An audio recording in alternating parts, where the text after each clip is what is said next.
రాయ్ ఇక్కడ పోలీసు వాళ్ళకి చార్లీ వచ్చాడని తెలిసింది. అర్జెంటుగా డైమండ్ ఎలాగైనా దొరకాలి. ఆ చార్లీ వేసే ప్రతి అడుగు మనకు తెలిసిపోతుంది సార్. ఆ డైమండ్ ఎట్టి పరిస్థితుల్లోనూ సిటీ దాటనివ్వు. అరే గాడు చార్లీ గాడో చాప్లిన్ గాడో జాంతానై దొరికితే గన్లా బుల్లెట్ పెట్టి నూకు పడేంటారు కొడుకుని. సార్లే బెటరవై. అరే సందెట్లో సడేమియాలక మీ ముచ్చడేంద్రా? నేను ఎలక్షన్లో నిలబడ్డప్పుడు కూడా ఇంత టెన్షన్ పడలే.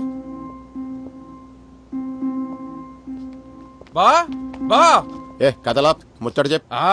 గా పోలీసు వాళ్ళు ఏమో డైమండ్ ఆడ చోర్ బజార్ లో ఉన్నదంటారు. కోర్టు ఏమో చోర్ బజార్ ఇల్లీగల్ అని నోటీస్ ఇచ్చింది. ఓ నోటీస్ కూడా ఇచ్చింది. గా బేగం బజార్ గబ్బర్ గాడ్ అంట చోర్ బజార్ ఇల్లీగల్ అని గాడు ఎవ్వనికి ఐడి కార్డు లేవని కేసు పెట్టిండు. అరే ఈ హైదరాబాద్ లా మనకి తెలవకుండా ఈ ఐడి కార్డులు లేని వాళ్ళు ఉన్నారా?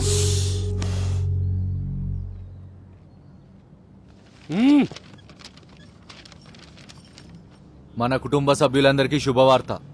మన ముద్దుల గారాల పట్టి సిమ్రన్